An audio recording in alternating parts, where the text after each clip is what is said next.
Welcome, everybody, to another episode of Hollywood Kitchen. I've got my Wednesday Addams braids, my Halloween apron, at least one of them, and I've got David J. Skal, the world horror expert, joining me once again today.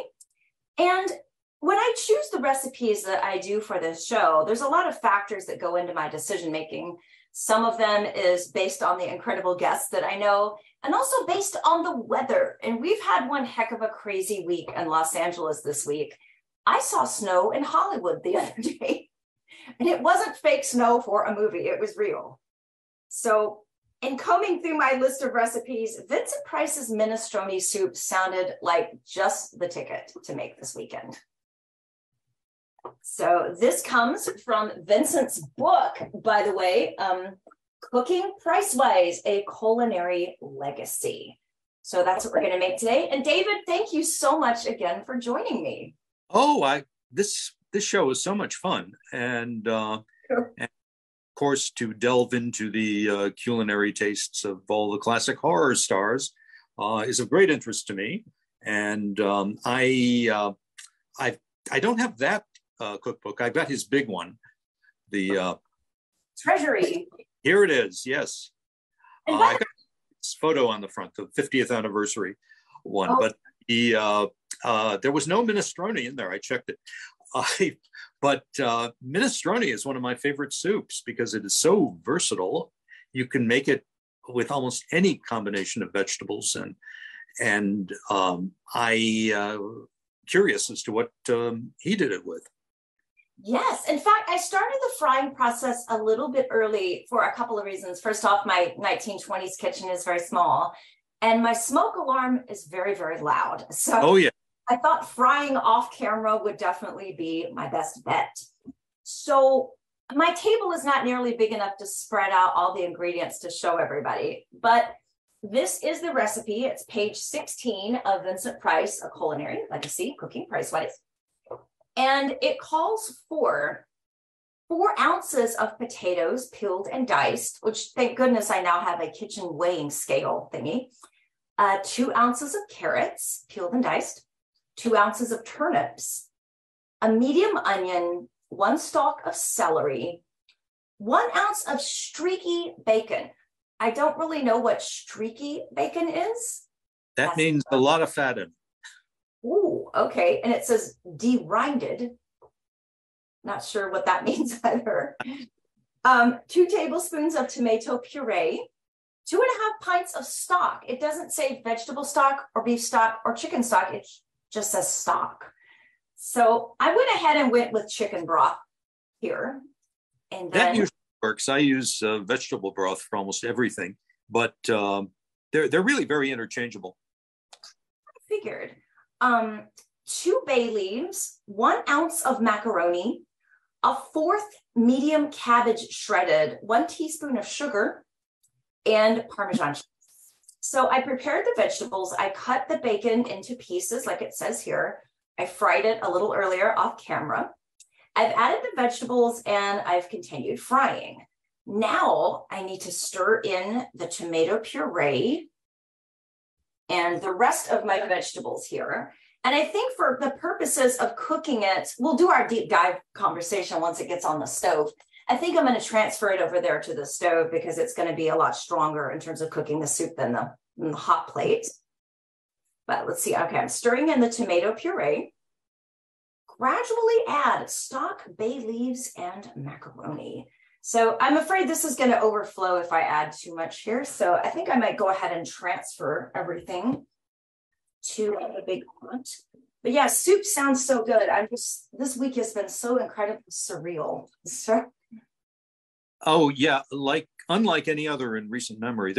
We had a bad El Nino when I first came here about 20 years ago. And I haven't seen anything like it since. Me either. But this was crazy. This was just absolutely nuts. I've lived in Los Angeles 23 years. I woke up one morning and I thought, wow, that rain is pretty hard. And I opened my front door and I was like, oh, that's hail? I was shocked. My very first trip to LA in the late 70s, I came here for a job interview, for a job in New York, but the interview was here. And it was the first time to LA, and I was going to go to Disneyland and all that. And I went to Disneyland and it was snowing. Oh my God. So I have that in my my memory bag. And last week it got really crazy. It was sleeting here. We didn't have snowflakes, but we had ice all over the hill, and our roof sprung a leak, or two or three. Oh. We've been having to replace the roof for quite some time now, and that looks like it's going to happen this year. But ordinarily, we don't have to worry about too much weatherproofing in LA. But climate change is climate change. I agree with you 100% on that. Absolutely. And plus, it is a perfect setting to watch horror movies. So the other day, I was rewatching a bunch of Vincent movies, and I'm like, well, this is really a great environment for staying inside and watching classic horror. So that's... It was. I watched several myself, and I had to turn the volume up on the TV because of the rain was so loud and insistent, but that just added to the mood. Oh, definitely. So I'm combining all the ingredients here and throwing in the bay leaves. And now I'm going to transfer this to the stove. And let's see, it says bring to boil, add salt, pepper, cover, and simmer for 1 hour. So by the way, my Vincent Price Funko Pop is supervising my efforts today. My Tombstone salt and pepper shaker, so very much on brand. Okay, now I shall transfer this to the stove, cover it, and we can start talking about Vincent Price.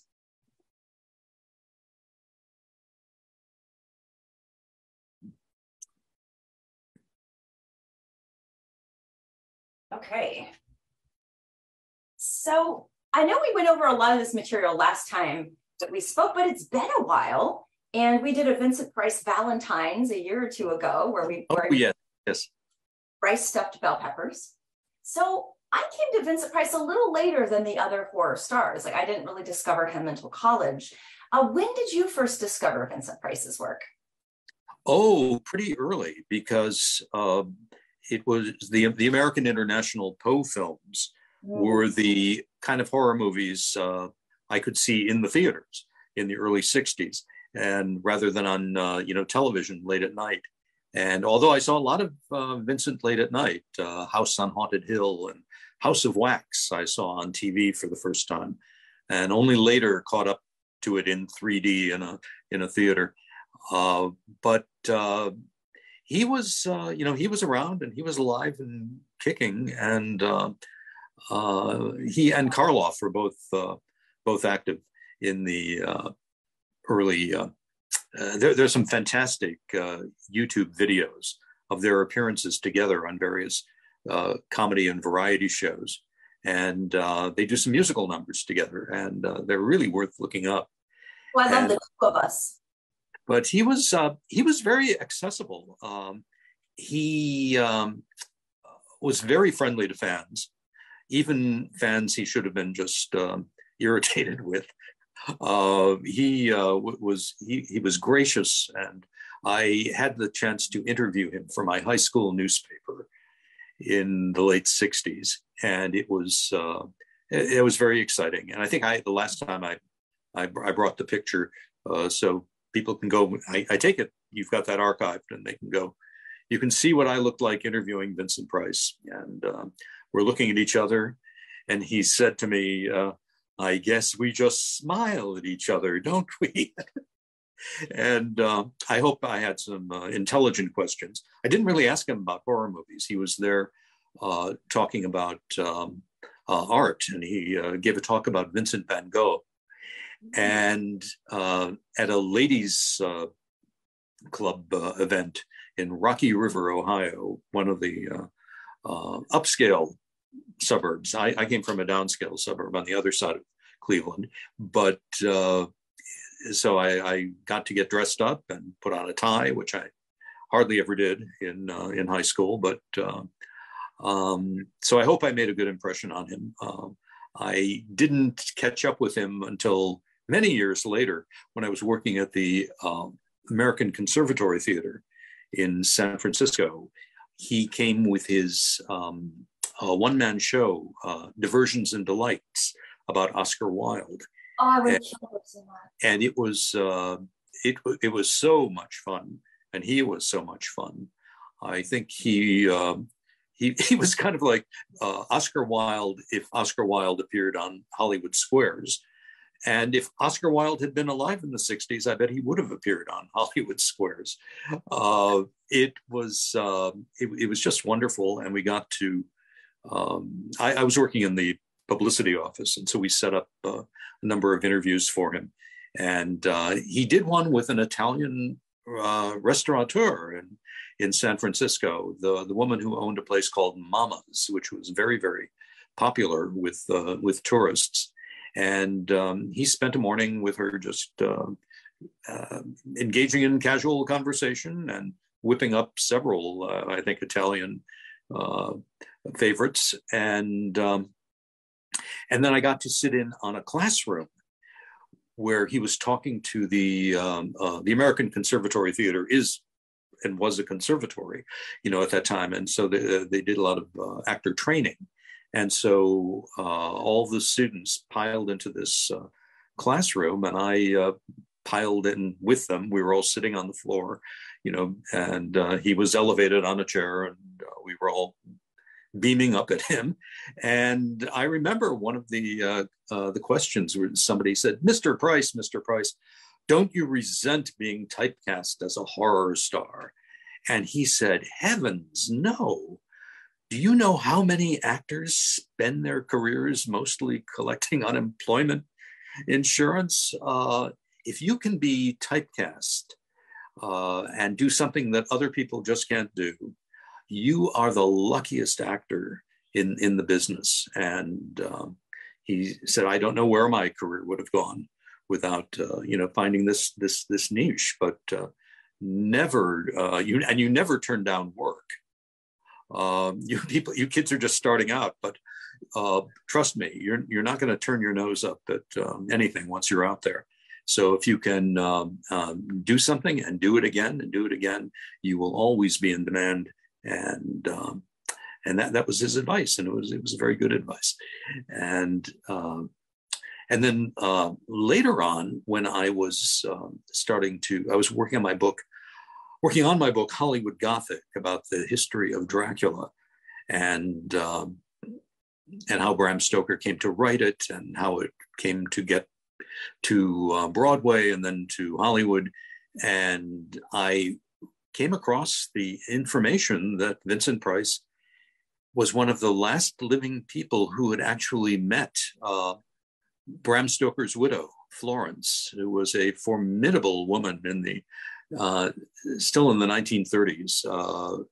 Vincent was in London as an art student. He was at the Courtauld Institute, and he also worked as a artist's model. And there are some very attractive pictures of him. I don't know what the product was. It was for an advertisement, but he was shirtless and not the and rather hunky and not at all the horror icon. But he was even then he was a devotee of Oscar Wilde's and Mrs. Stoker, who had been engaged to Oscar Wilde before she ended up marrying Stoker. And I think she used it against Bram, later on.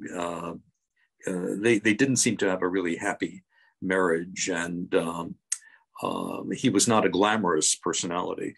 He was a behind the scenes kind of person. And but I'm sure the line, I could have married Oscar Wilde, probably came up, if not directly to Bram, with a lot of her friends. There are letters between her and her sisters in which it's very clear they thought that if she had married Oscar, catastrophe would not have befallen him, and she would have kept him on the straight and narrow. And well, you can believe that if you want, but anyway, she was. He said she was just. She was ageless. She never let herself be photographed after the age of 40. It's kind of like the picture of Dorian Gray in reverse. There was a beautiful portrait of her painted at the age of 40, and it was exhibited at the Royal Academy at the time of the Oscar Wilde trials, actually. And she still had it, and she lived in Knightsbridge in a little mews house that was just filled with all of this Victorian memorabilia. And so Vincent gathered there, and she had a number of,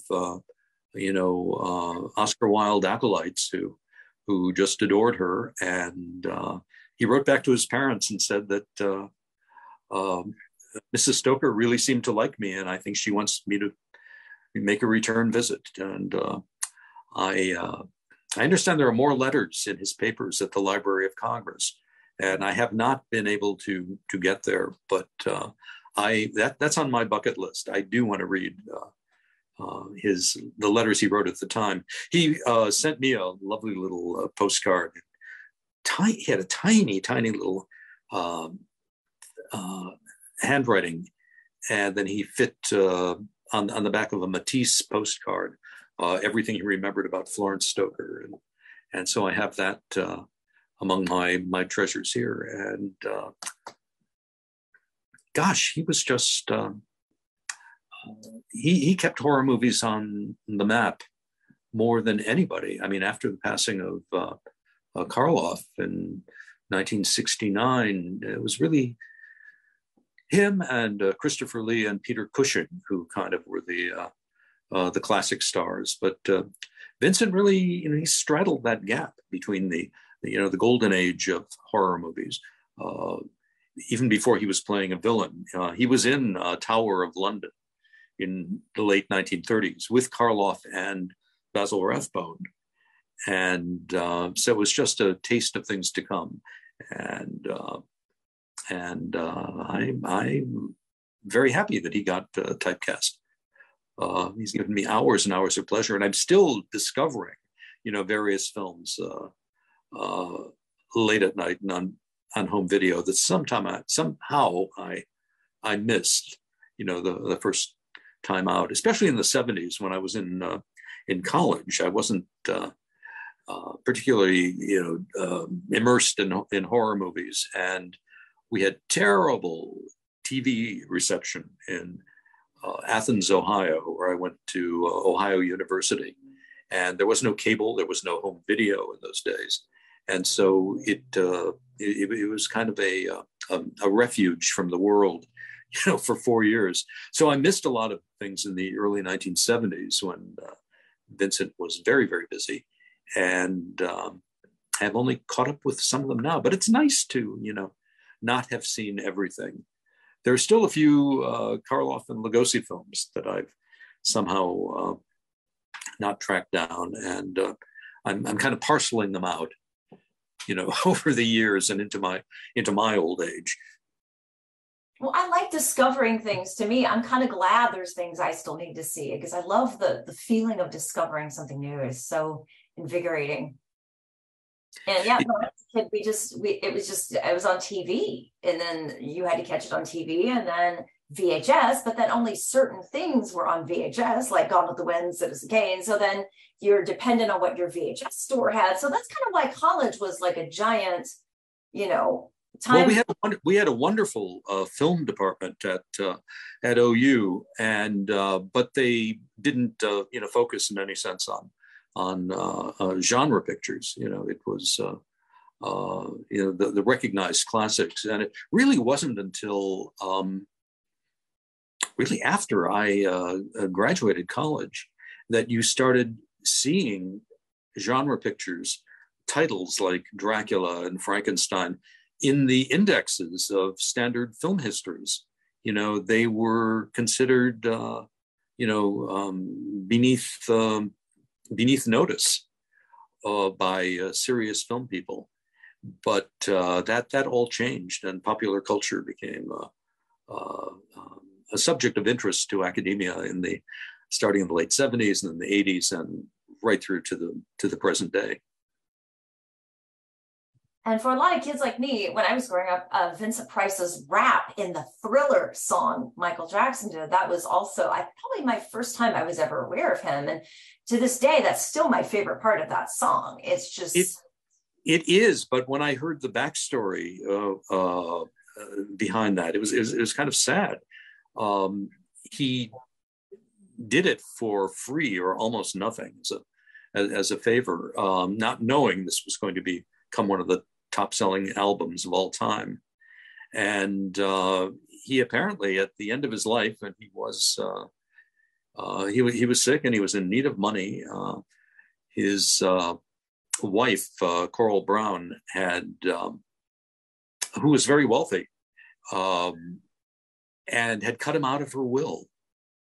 And he didn't know that. And Michael Jackson was one of the people he approached or had his people approach and saying, would it, given the success of Thriller, do you think some additional, compensation might be? And they never heard. So another kind of scary story. But he never groused about it, not publicly. He was absolutely he was just a lovely man. I mean, the few times I had, contact with him, and I got the impression from his agent, who I had talked to, that he was just delighted to have a reason to talk about, Florence Stoker with me. And you never know when you're intruding, on people. And he wasn't getting on in years then, but actually very often, stars of yesteryear are very interested, if you're interested in their careers. There are so many actors who just never went on the record with career retrospective interviews and that sort of thing. But Vincent was always available. He was always available for any kind of, puff publicity or, serious historical documentation. And the best biography is the one that his daughter wrote, Victoria Price, called Vincent Price, A Daughter's Biography. And I think it's really it's the best one done. And I doubt that anybody's going to top it. I mean, there have been several attempts previous to Victoria's, but she also brought out the 50th anniversary edition of his cookbook. And there are, even though he's trying to demystify those recipes, some of them are still a little intimidating to look at, but they're all mouthwatering. Pardon? They're all mouthwatering, and I probably have to really use the book as more than I don't use it as a doorstop, but it very often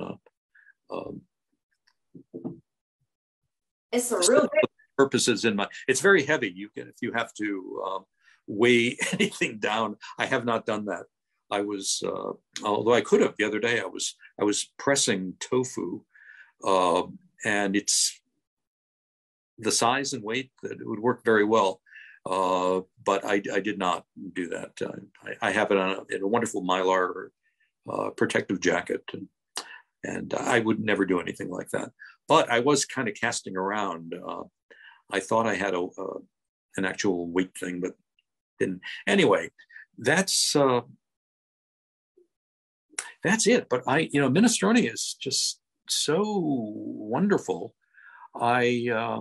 He's doing a very basic recipe there, but the embellishments and the variations just kind of go on and on and on. You can literally mix almost any kind of combination of chopped vegetables, And so it's a great clean out the fridge kind of recipe.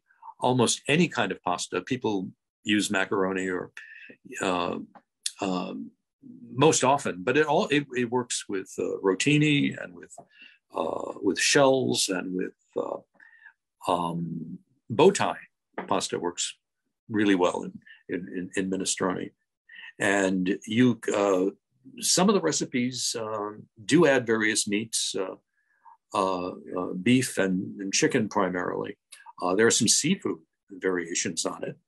I tend toward the vegetarian end of things these days, but even the Parmesan cheese that's traditionally sprinkled on top of it, there's a vegan substitute in nutritional yeast, which has a wonderful nutty flavor, and it sprinkles just like grated cheese.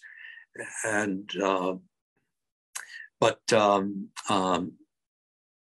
so it's great. This is an almost cook-proof kind of.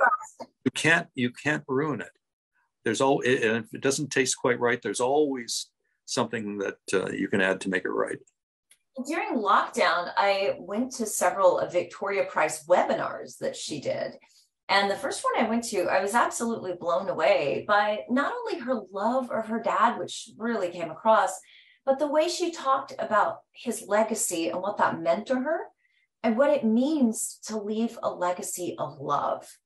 And it was such an emotional webinar, David. I actually burst into tears, and I texted a friend. I was like, I don't think I'd be openly sobbing during a Vincent Price webinar, but I guess that's where things are just at right now, because it was so powerful.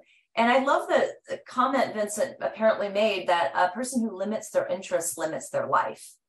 And I really totally thought that was brilliant. And one thing that I love about this book so much is it's not just, of course, a cookbook. For those who don't own it, you can find it at a pretty affordable price on eBay. He talks about his world travels and different restaurants he's gone around the world and different cultures he's seen. And there's even a part where he talks about getting a hot dog at Dodger Stadium. So he's not pretentious. I mean, even though he'll talk about gourmet food in Paris, he'll also talk about how great the hot dogs were here. So he the best the best cooks. Julia Child, for instance, she had no problem, confessing that every once in a while a Big Mac and fries was just a decadent dining experience for her. And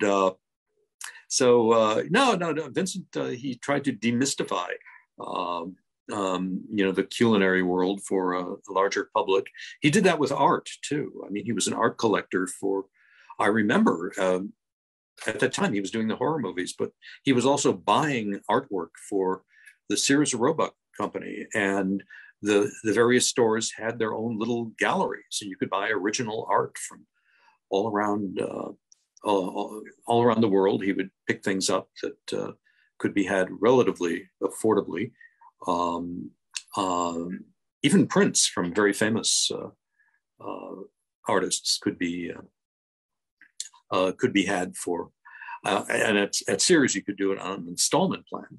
So, Sears also sold art supplies with Vincent's signature and picture on them, oil paint and things. And I was an art student too in high school, and I remember having a number of those things. And it was he was very, very accessible. And you can see this from all the, YouTube probably has more of his television appearances than any other, classic horror star. And there is one where he actually cooks fish in a dishwasher. I posted that. I love that. Wrapped in foil. If I had a dishwasher, I would totally try that. So that was like Julia Child, dropping the chicken on the floor and picking it up and telling the the camera.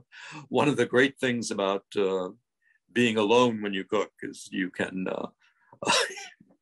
you can get past any disaster without anyone knowing.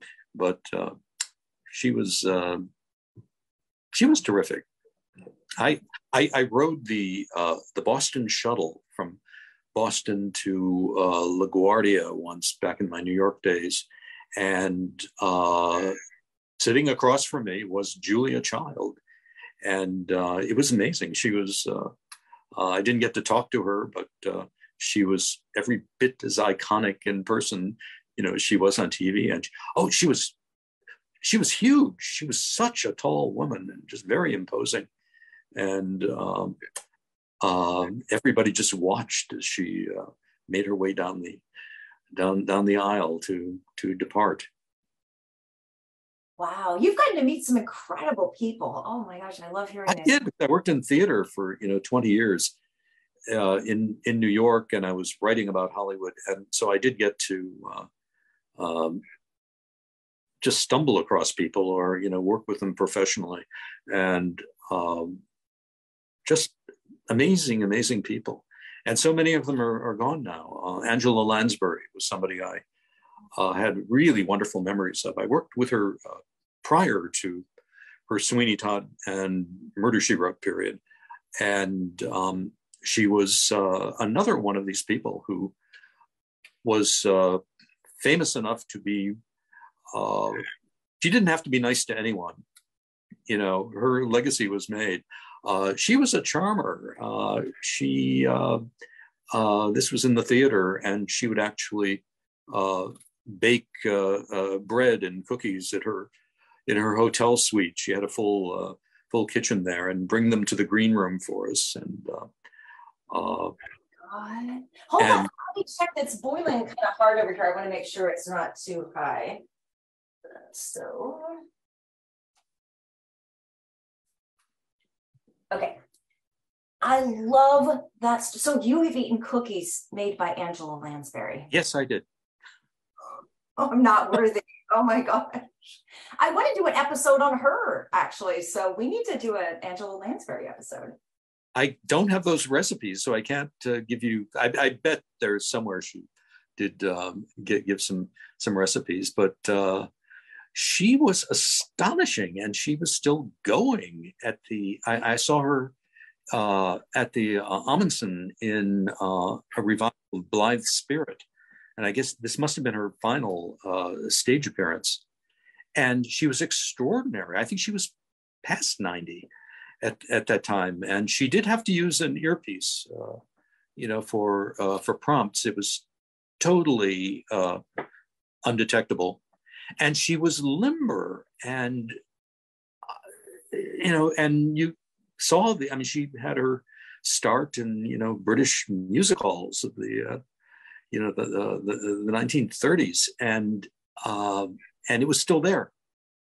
It was still there. She had incredible. That is the thing I noticed in person with her, is that her comic timing was extraordinary, and in live performance even more amazing.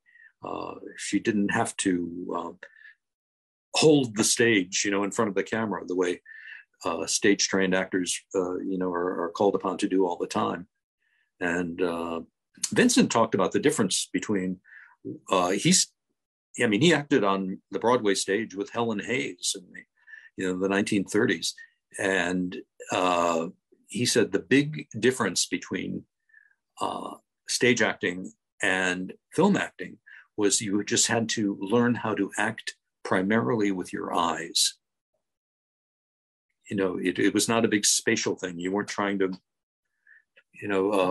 hold the attention of not only the people in the front row, but but the back. But he was great. I love when these stars open up with little technical things about their craft, because it really is. And Vincent also said that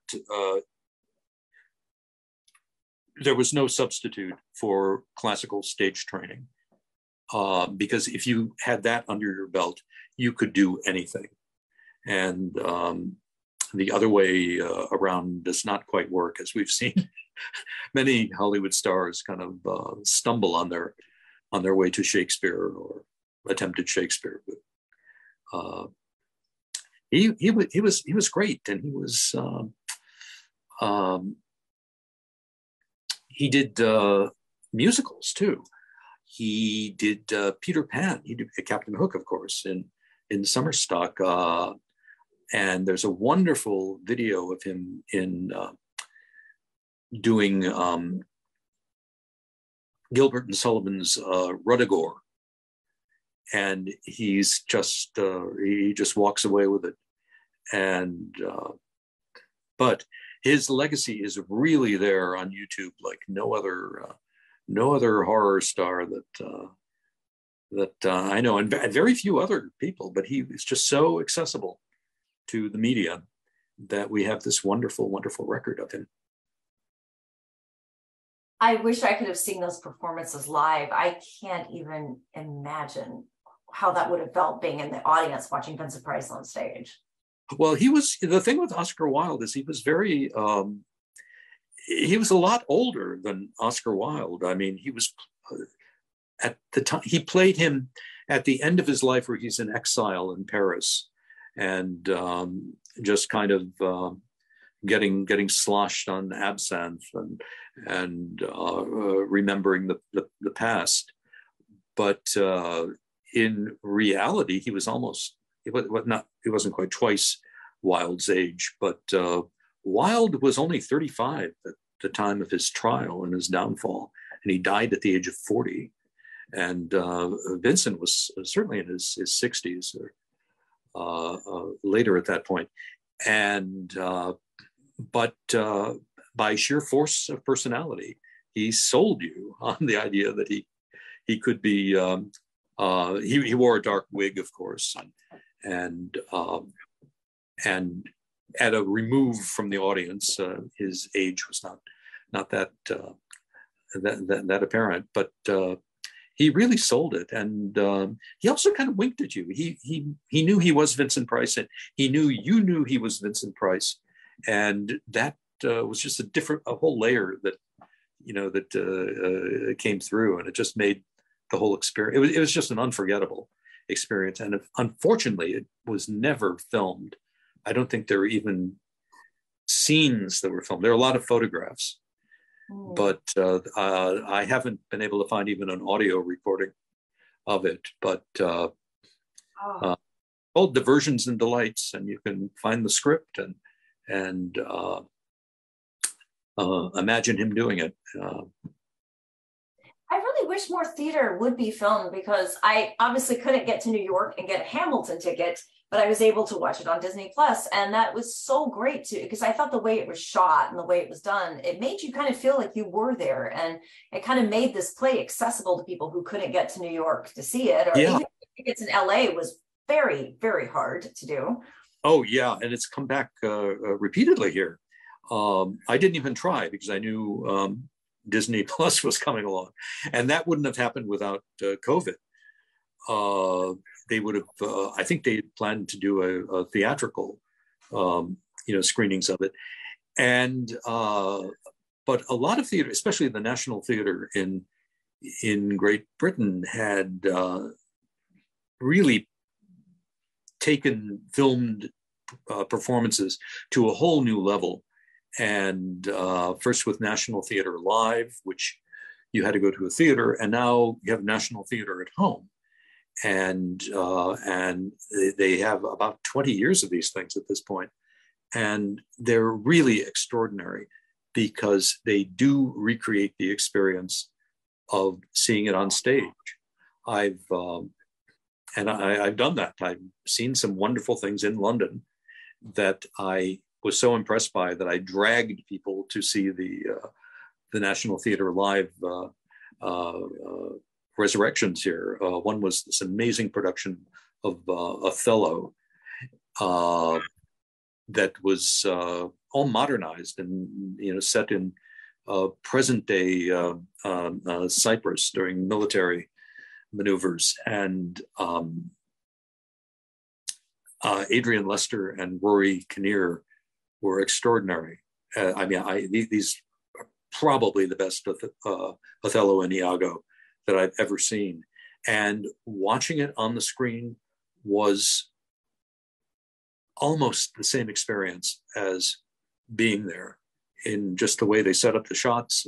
And you don't have close-ups in a big theater, but they respect what's going on. I think they shoot them 3 times. They shoot, and so they get all the best moments they can, and they edit them together.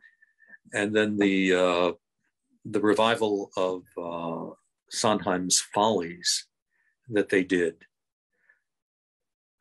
The Brits and the Canadians revive American musicals better than Americans. So I really recommend, getting your tail to the Stratford Festival in Ontario. If you care about theater at all, go see it. It is the best theatrical experience in North America, and the National Theatre in London. These are just sacred spaces, as far as I'm concerned. And Vincent didn't work at either, but he could have taken the stage, at one of these great repertory theaters at any time. He was just an amazing talent and a nice man. Yes. If there's anybody who's had a bad word for him ever, I mean, it's easy to find brickbats and nasty anecdotes about just about anybody in Hollywood. Vincent Price, That's quite an achievement, by the way. Oh, I think so. And we've been talking a lot about Vincent's theatrical career, which I'm so thrilled about. One of the movies I revisited this week is one of my absolute favorite Vincent performances, Theater of Blood. Oh, yes. Well, we have to talk about that one. Yes. In this context of food, only because it's one scene that he does. But the concept of the film is that he plays a Victorian, not a Victorian, a Shakespearean actor named Richard Lionheart, I believe, and who has an ongoing feud with the critics, who just regard him as, a ham and a travesty, and his ego is too much for that. And so he decides to kill off his critics one by one using murder techniques from Shakespeare's plays. And so his wife, Coral Brown, played one of these critics, and he gets rid of her in the manner of Joan of Arc from, I think it was it Henry VIII?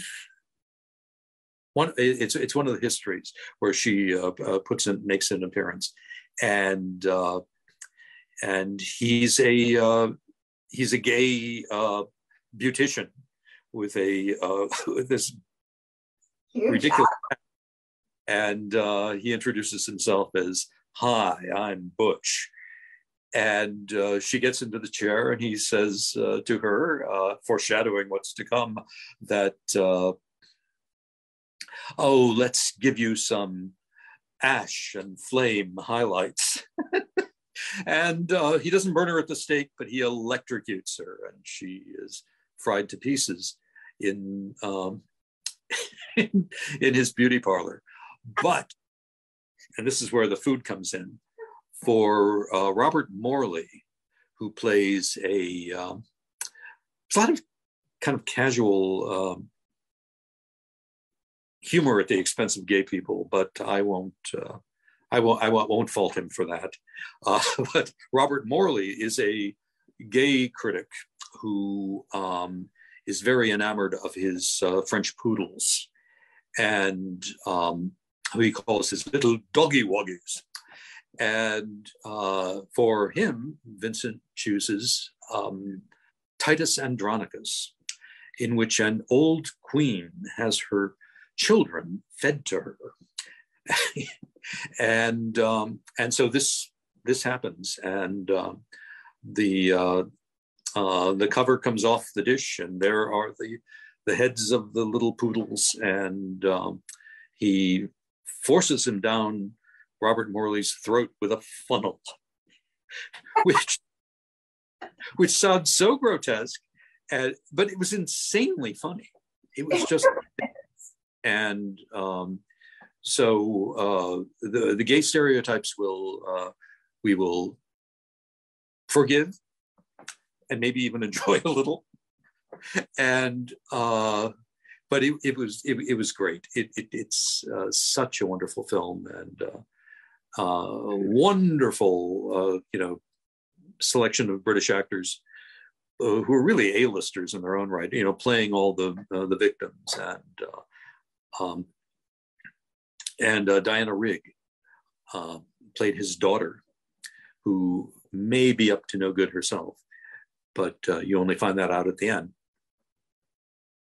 Yeah, that is a classic, and I just love seeing Vincent do Shakespeare too. It's just, he's clearly having the time of his life on this movie, and he did it for Roger Corman in his horror period. He did. It isn't a remake, but it was called Tower of London, based on the same historical. It's Richard III and the princes in the tower, and that whole story. And he played Richard III in it in a rather over-the-top way. This one isn't as easy to watch as some of the others, but they're not using Shakespeare's script, but he is finding his way to the more excessive performances of Richard III that have been done. He wasn't afraid of being a ham. He wanted to have fun, and he knew if he was having fun, the audience would have fun too. And he wasn't a snob. He kind of played with the idea of the connoisseur and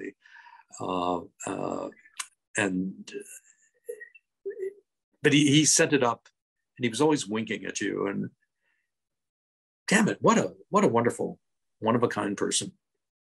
I wish he were still alive today. I would love to have a Vincent Price culinary school where I could go and be taught how to cook all day by him, and then watch movies with him at night. Like, that would be so cool. Well, you should. I think a lot of those YouTube videos are public domain at this point, so maybe you could make some use of them. Because there are enough of them with him talking about food or enjoying food that they really enhance what you're doing. The Funko Pop and I will have our own Vincent Price culinary school. Yeah. Let me go check on the super. Let's see what's. It smells really good, David. I really wish I had smell-o-vision around here. Oh my gosh, it looks really good. Oh, that's great. That looks yummy. And one thing, if you make big batches of it, they tell you to make the pasta separately, because if you're going to reheat it, it's going to get all mushy. And so just have it in a separate, container, and add it, at the last minute when you're about ready to serve it.